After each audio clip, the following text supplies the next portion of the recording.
Le wa mo nei lao. Wa fa no mai lo taimi ta wa le te lo le pisio lo o lo ka le no te mine no fa mo fo ya fa ta ya le wa fa no mai fo ya lo a fia finis nei a wa fo le ta fa ta manga ya ve la lo leo fai ma fonga ta mo le mato por kalami nei e mo le toile fa tai ia ma fa ta lo fa por kalami lo wa fionga Leota Laki Lamositele sio ia po le fionga fo le Minisita o tato wa kapeneta mo le nei ava no fa auro mo maua ya Faamalo tai ia mo fo ina atalo fa tule pa ia malu sa mo fai ona sila mai fo il tato pro kalamele ile ne fiafi e yon tu lang fa lupe ya ainga tama mo la to ainga e fa pe fo ile le songa to mo pole to amala tawa ai la time ba fo ti tanal fo pa ia tuila maloa ya ai ale ta po inga ale fenga taulangi o lato no lu le swinga vai leola ma wa fo ile to ino le fatu le fa le nganga tono lo tato tunu ya male pa ia male malo tato tunu fai na fa fo mai le afia ta lo fa na lo so fo man mia lo fionga lo ta ia o te lo ia po se lilo tulanga fo ibo le van tu le toi sa no fo po kala me lo fiona wa la val fa manino ina male toi fa pula ina lava o le tatu wa po kala me le ele tasil miliona mo Itumalo kala me fa penan fa tati ia o lu ngala lo fo ia le telo ni so Itumalo le tulanga fo le fa tati ino la to po kala me o lo fisili mo lo fiona le o tapo lo fiona le Minisita e ma fai lava na e au mainga se au te lengo ta yala o le ta yala le o le whaonga ino le tupe nei ia ma le tūlanga ko ia ngā va ai le Itumalo le tupe nei whaonga ya malo tai o ta yala ia o le mo wa o le fo fata tia tato malo ta yala ia o murmurta ia i whaonga nga fo ia o taipe o tala le tupe le whaalawa na lela ta yala i ona vaenga tele tau e lima le te silfia fo ile o lo ta yala ia le tato fo fuanga maulea mo le o le paia inga nei ta yala na lima ia o lo o whape mai o e o le ava noa mo lumana i manuia o tangata nei fai titian mativa ia ma le tango lima ia o le longa lua le fa le o soifua maloloina lon tolu o le tulanga tau fa le atili mo awaonga ia o lona fa o le mausari o whainga fa vai ma punenga lei i komiti tonu o Itumalo ia o lona lima ia o leuna ia o Atinae tonu lu malalfanga ia mai tau mai la o le o taiala e tolu na watu moa pe ave ana ile mta pure o soifua manuia ia ona sawa lola ia o le lona lua o le soifua manuia taiala e tolu so lola ia mal pure ngalei ia ona fa mulia lola ia ya tila Tamaita'i pe o taiala na le awa o lo faima mata yala fo el tato malo o ta yala fo na o lo tam fai fa nga fo e Itumalo e multa i fa nga ina o lato sereni da ai mantuala ese Itumalo ese fo ia ala o e mo e tono Itumalo ona e tataula i Itumalo uma ona fai lato fuanga mo taiala ma sta fuanga Atinae ina ia mafai ina lato lo po ala ia i tu ainga vaenga lai mana o mia e le Itumalo e ave ile fa mo ile tau sanga ma le tau sanga wai ele mafai na fai mo me o mai le tau sanga tas ya o le tasila na ta upo e a fa pe wala o le fa nga mo le lo salau a fe a fa pe lo 1miliona taulana mai lo la le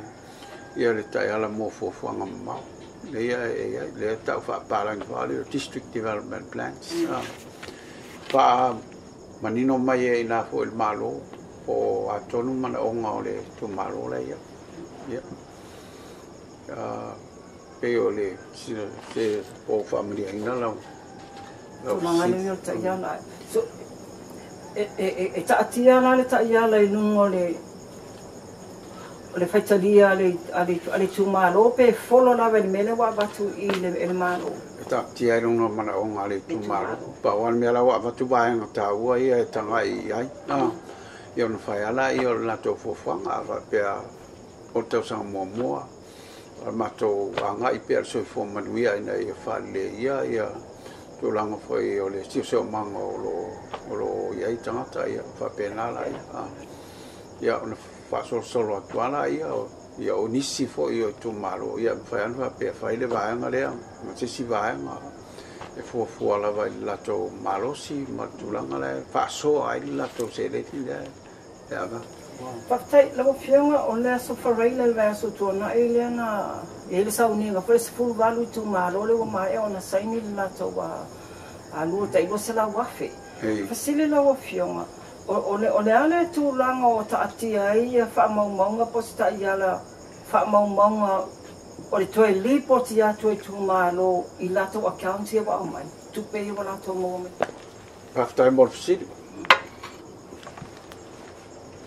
o le lo sala wa felia o le fa mo nga la o lo sala wa felia ta pena fa tu ai ia le ila e fa tu langa le ai le tu malo le ia tu langa fa e la to ofisa la to fa luenga ia ma la to wabit ina ia mautu le ai le a mataina le fa to am fa e lo na va tu le ia le 1miliona tala o la foi lana o abatula e tu o le lo se la wa felale o la e ta ya la fa i la e o man fa tu langa tu tai pe o sa fa i o le no tu pe fa nganga mo tant fa la fa nga luenga tong ye la fa nga luenga ia ma launi o komiti ia lo na lua o me fa i o tu pe fa al fa tinongo nga luenga ia melon to o tupe fa alu e a fo le fa pe e fa waia e fale pe fa le ia fo ni ofisa e fa ia on fa tino ngaluenga ale ia tato to fa ta yala na ia o me ala ga tolu a fa pe e se ava no fa le tu na ia le tu malo la ia le la va no la tu na ia ai ile mai o fa nga no le la fo wa tu mata ia la ia I mo fa nga ina o selenia tai pe o le to nga me fa le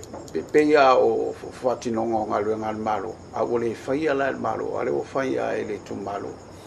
ile to nga me fa pe o la le aseta le e mala mia fi fa tau ia mo me fa ia o le tolu ia mo le pot mai le bai company ia vai la ia o le longa pe o le la fa ton la vai na ia ma fai ora manino ia ma malmalama le fa tinonga o fa tawino o lo ia po fa nga ina fo I si be fa pena a mai ala e taulana e se su tu si e a fo e sa e to su e fa le tire fai le su nga fa solo nga le tala tu pe le wo man fa nga e ai fai foi ala malo na fina ngalo pe na I to me fale le fa pala nyo le opinion na e lo po la na le fa nga me mo fa pe na fai na e tong ya la le tu malo le yo so tu si le ele saule ele o fa nga mai le so tu si al malo fa nga la va so tu si le o le o ia te pi va nga le o man le sta la lo le societe vale la so tus ma la tus ia ole li poti lana e a maila e malo ia wala mai tanga le Tinā Tamaita'i e fa pe mai ia le o mai an fa so anga ia o le lei whaongainga o tupe ia. E lua la ia mea tau ona mai ele Itumalo ina ianga waa ilo ni 1miliona o le tala le tupe lea malona whaongainga. Le ai au mai mali poti ale suetusi. Ia malato fuafuanga maule alo ta ua mumu. E taua o le whaongaina foi o le whainga o mea foi o tapenanga o le fuafuanga mau. Ia o lai mwhaina la mai tono le tupe mai losa la wafele e whaonga ia se vaenga o le tupe na peo wao ni se mla o mia whai ona ia aonga po mea whai o Faataloaga tono le Itumalo. Ia o e whai lana whaonga fo ia le ia tupe ia e rangorango ai whatinonga o le whai o fuafuanga mau ia. Ia. Kaftai Leota, le wa sa no ile ta yala ma fufuanga ma ya inga e o Faataloaga me le gosela wa file mus Tamaita'i. A faila o atu le ile aso le wa faanga ile te ta ona foi me le lipoti to le isa le lipoti mai le famadia ina foi. O la tu langa e no o ye ale tu ye sa no pe to ile anga va ile 1miliona o la se tu langa ta tia ta mo. O le terminei o la stosulta se iu la tu se tono fa pe o tu ai wa o tono fa nga. Ia ala ele o tu ai si Itumalo ele o ia la se tu la fono fa le fa pe awa o tu la stosulta se o iu la ele mai alto e fai ali potile a fa pe la torto pe tau ave vai le to fa fo ia mai ale ia o nei lola ia fa pe la le limas fo wa fe la o man fa nga o no ma fo anga ia pa wala nga limas fo wa fe le la tu si fa ia lan tu so anga fa le fa pe ia le to e se la limas fo wa fe le la o fa o langa fo i alana tau ave le tau sang ala fa wa nga luanga ia la le umatai pe le o mo me ofisa wa a faul fale ia ne te iwa pe o wa tu male masina o fa ia mela na ala o ile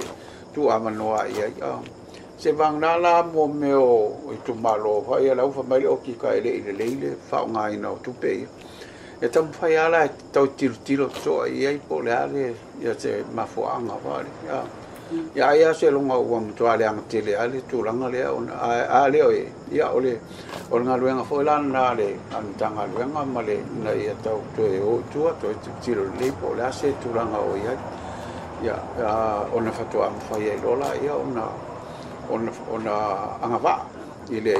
1miliona tala Kaftai Leota tu le loa tu ale tu langa le wo mo tau sanga fa tupe le wo te pol tato wa paketi ana le la na le skulu valu tu malo ma le lima skulu tasi le wo mai e ona Faataloaga o ye se temi Faataloaga mo le lo se la wa fele ai me se le wo ta le la mo le tau sanga fa tu o le atam fai atu il fai un moyumi ai e pe no fai atu a fa pe o ia ni nai pe fe a fa le mafu ai ia ona to tilo ala ia atam fai fa wa le ia le tau pule il lo sala wa fele malo faftai ta o mela I talusanga le o manino talusanga Itumalo le fo ta atia ia la to fuafuanga mamau matulang al fasile la wa fionga le o te polo fionga Minisita so tonu lava yo le Itumalo lo ia fo ia fala potpotonga po society fo ia la iti pe mafutanga Tinā o le society fa au farmers me fa pena tulanga la talusanga e mafai e fala potpotonga nei ona talusanga mo tupe e ton le 1miliona le tono le Itumalo ia o mei o lau tu o lava le ia le fentalia e le Itumalo la tilo ia ma tu fo ta yala le ta yala yo mana fa ia e foi mai na la tou ai inga e tau na fatulanga e la tou nya ai inga e dai am fai wa pe no fa tu ese Itumalo fa pe ala e fa te inga la te pe mele o ni bainga fai o lo tau sanga inga sa va nga tu pe mo la o se mea ele le ia ile e Atinae ele Itumalo Yo la to wa tilo iai po la sa la to wa ia nga ia o le bainga mo le o le Itumalo ato ia awa afa pea o le mea tau soifua maloloina o lai tono taiala afa pea mea tau talonga o lai tono taiala ia o alava ni mea whai ala ewa ia tu le komiti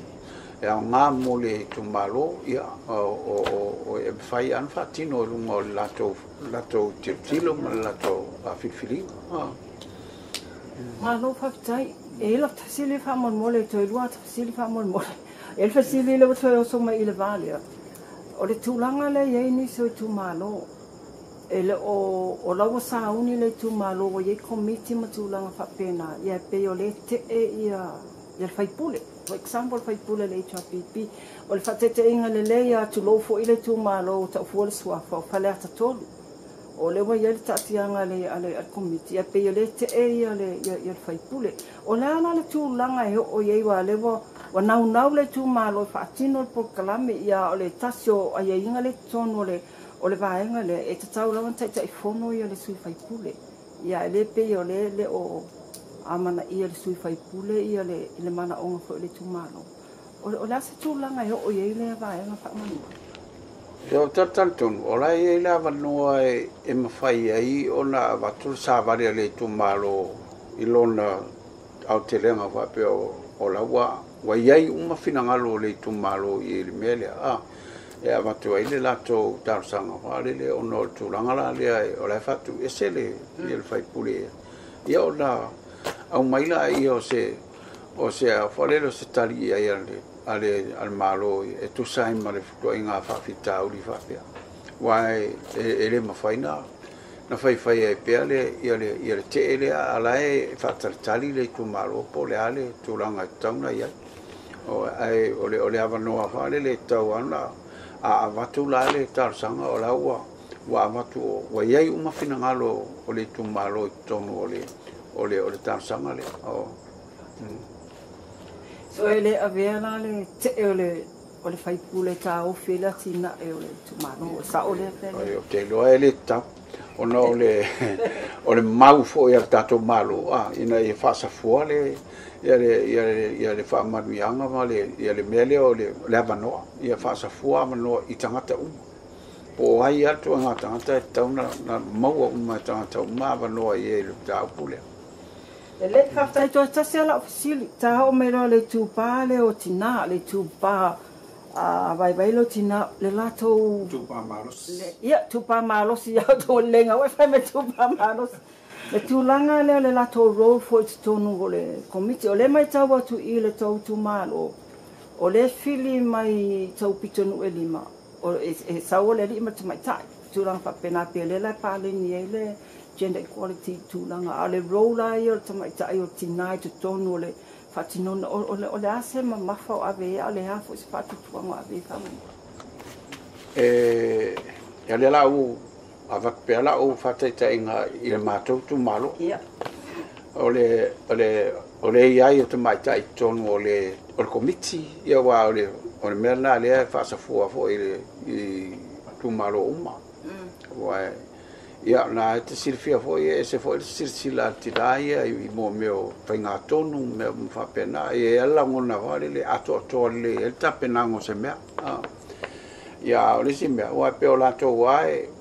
e vai ana i mele o soifua manuia te le lava o le tūranga whapea o soifua manuia lava whangwhang mai e Tinā ia ina ia wa o lato e ngafa ma tau singo la inga o le whanau ia o soifua manuia na lea pe tau ia nai whawhitau li tono tato tono taimine ia o le aongala na o le iai o Tinā tono o le whainga tonu lea a wai tauna ia o le sila pito o la iai al sau whainga Tinā Tamaita'i tono o ala whanga ia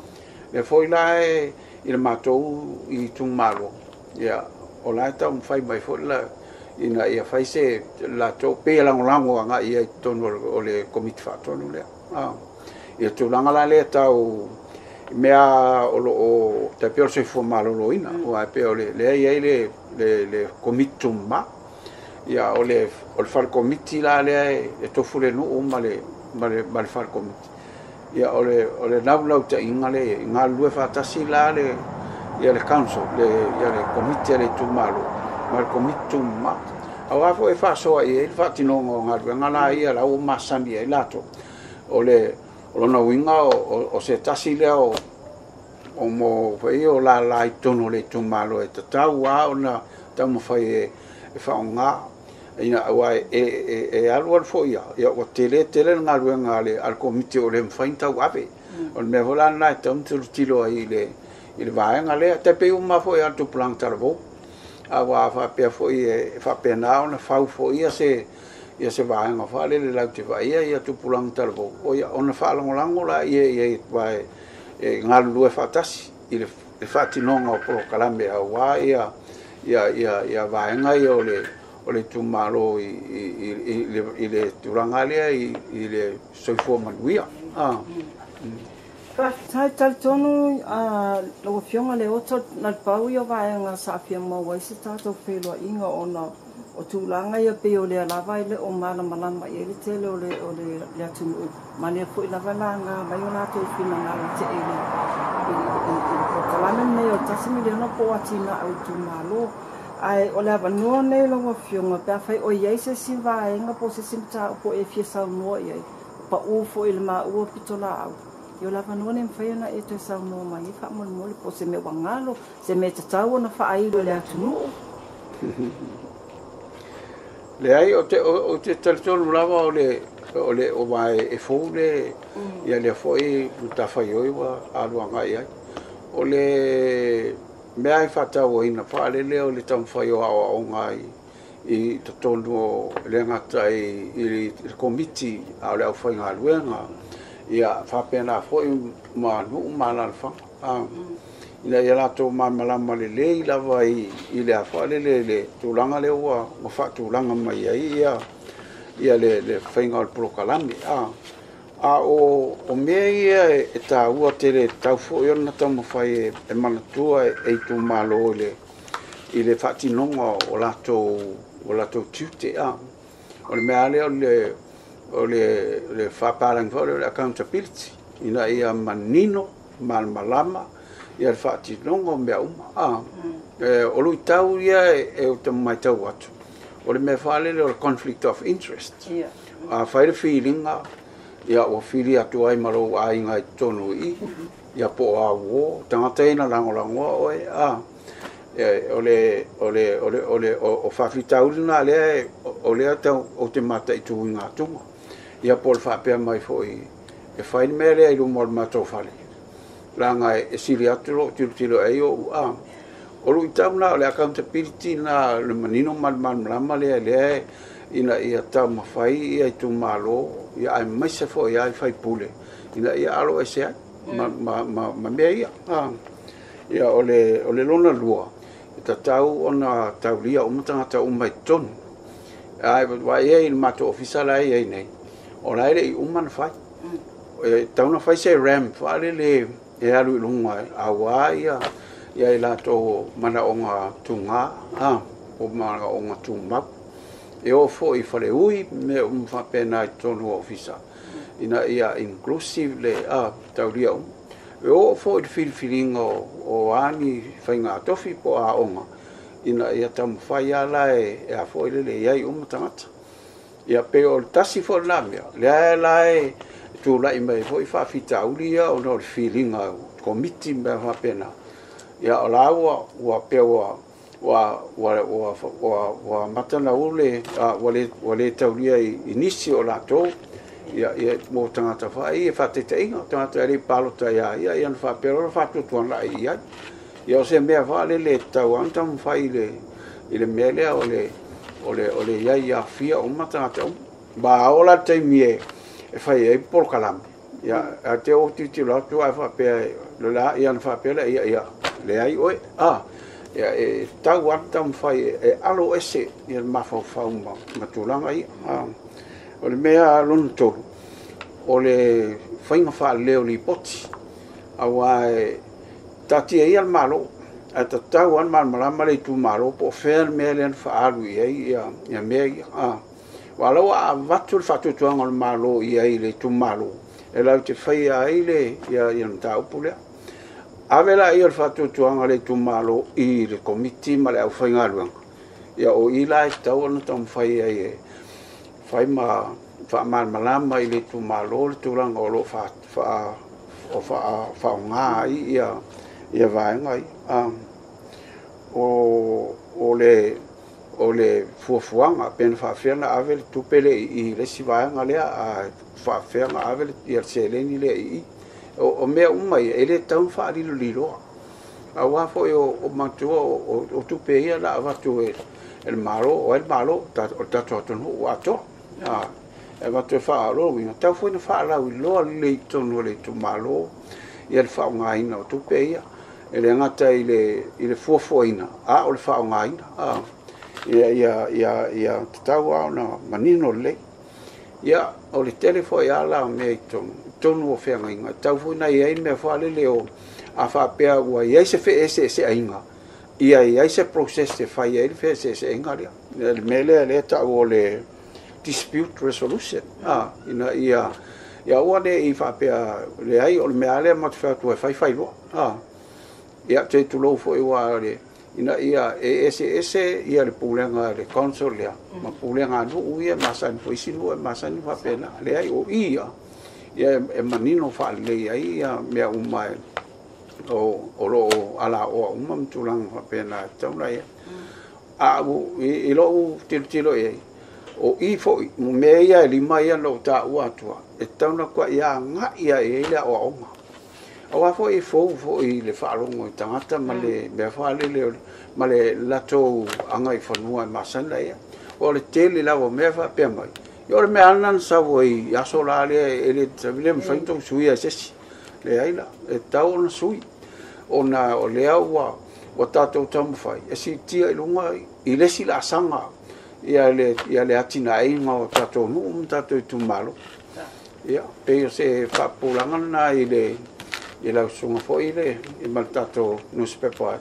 i me fa popole ta fa pe to fai to se fa mtalam malo fa tai manino fa tai o lewa manino mai lo fo sanga mun le to tai o mai ali te lo vai nga yo sa lo manino mai la tu langa le ai mesele vele o le accountability ma le report ia pe o le report ia le fo ia vai nga yo le tu langa au te loa la Afioga al Minisita o mai ai le ma apol kalame ai ave ia lo leo fatau va fa ia o sui o la so atau nei e momole to se ma fa aftai tele la vai ui lava na umi se teme o tato ta milo al nei lava o tato vo o mai le motu e fa atino ai le tato fa tata noanga mal fa aftai na la Afioga la fo ia fo fanga la so atai ia tu ia Iova ia sau manuia tato fa mo le so taia o se mato opportuna e lo Afioga le ia malo voi fafta fo ile Talamua tu sai foi malava no tato fatasia a tonu la fo se vosi sila fo ia ile tulanga fo o atu ia ile fa mantunga fo ile nei Itumalo ia a tonu wa pe to til fo ande la fia ia ola wa ia le loto tangata ia il me fa pfa ia o se mitanga fo ia tau le tilo ato la pe o mai fantasi le Itumalo ina ia mfai ia ona o se amatanga o le afa le o me o fuafuanga uma ia o le la tau fuafua tu ia famaliatu le tu le luanga luanga ia fa pena fo sa mauli fa mo le aso taia ia wa fo ile to malanga pia ia me fo le ne no a fo ia fa taia fo i la to lo fai ona silsila mai mo tato po kalame ia fa pena fo ona me pe o lo fo le tu tato atunu ia mesele fa mantunga tato tuto tas ia taia ia soifua mai manuia malo fa tai